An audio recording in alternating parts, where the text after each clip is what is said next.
Hello adventurers, this is Keats94 here, and welcome to the very rainy city of Vancouver. As you can see by my head, I've been out in the rain for a little bit. I was just out exploring Granville Island, and I'm actually over here at the Vancouver Maritime Museum.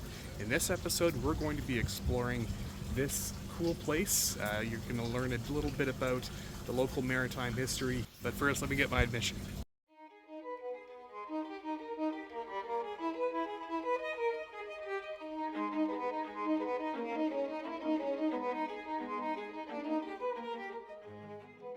So folks, here we are at the RCM Police St. Roch.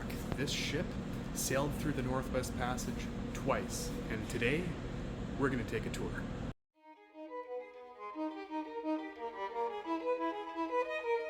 The St. Roch was the first vessel to traverse the Northwest Passage from west to east between 1940 and 1942.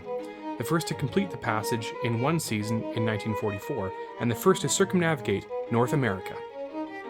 Built in British Columbia, named after a parish in Quebec, captained by a Norwegian immigrant, crewed by farm boys across the country, and helped by the Inuit, the St. Roch is a treasured piece of our Canadian maritime heritage.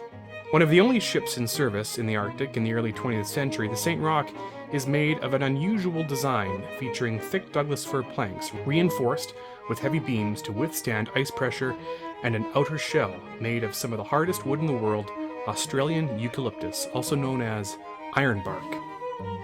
Between 1928 and 1954, the St. Roch logged tens of thousands of miles in the Arctic, acting as a floating detachment of the RCMP in the north. As a supply ship, a patrol vessel, and a transport, the St. Roch was the only link between the scattered northern communities.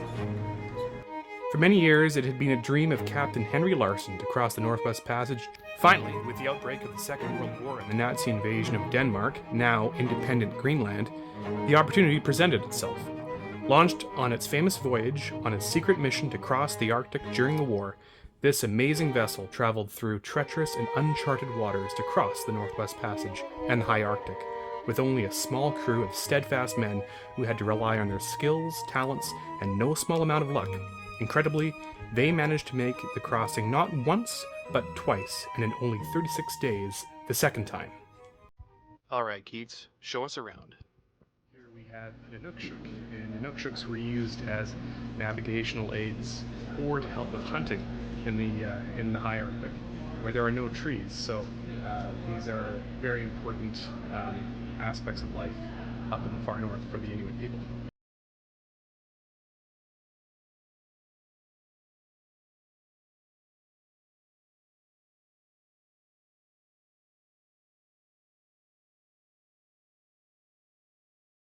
And behind me as well is Bruce, a taxidermied muskox. Behind glass, of course, but you can see how woolly muskox fur is. Tremendously warm in Arctic conditions because these muskox are subject to minus 30, minus 40 degrees Celsius conditions in the Arctic. So muskox are very hardy animals.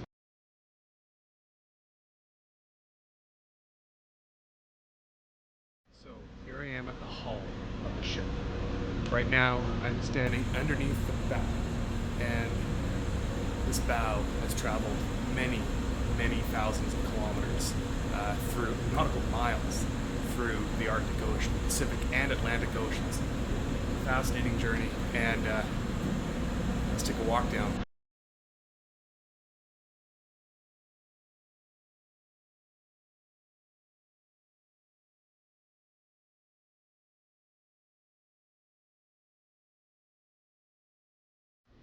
So the Northwest Passage was a bit of a mystery. A lot of Europeans wanted to find it. They wanted to see if they could basically go from Europe to Asia. And at that point, it was believed that you could go through that route via the Arctic. So the first mission was by Martin Frobisher. He got about as far as the eastern tip of Baffin Island from England and couldn't find it. And what else do we have here? We have another mission here. Ferries track from 1819 20, went all the way over here, and ended up going back. So couldn't find it. John Franklin comes along, a very well-known explorer. This is where he went. Down here, went down to King William Island.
So here we are at the cabin of Captain Henry Larson and Staff Sergeant Henry A. Larson, navigator and in command. Very small quarters in here, impressively small, but on a ship like this, you have to have maximum space.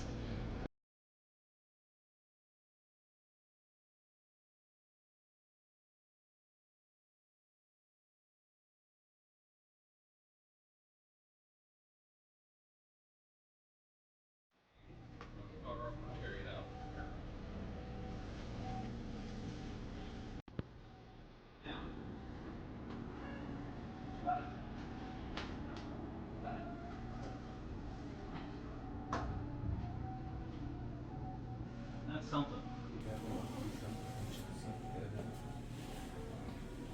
So here we are at the bridge. Let's take a look inside. A bit tight in here. All right, the wheel. This wheel has spun many rotations. Very cool, very cool. Here we have a map of Banks Island, Victoria Island. This is still the Northwest Territories, and half of Victoria Island is now part of Nunavut. So, and looks like over here we have a whole bunch of semaphore flags that are stored here. Semaphore flags are used as a communication aid, communication towards other ships, and actually, in many geocaching puzzles, you might come across a semaphore flag geocaching puzzle. Very cool.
folks, I hope you liked what you saw in that fascinating museum. Really great history. You know, as geocachers, we tend to explore a lot, and you know, good example of adventures beyond the geocaching realm.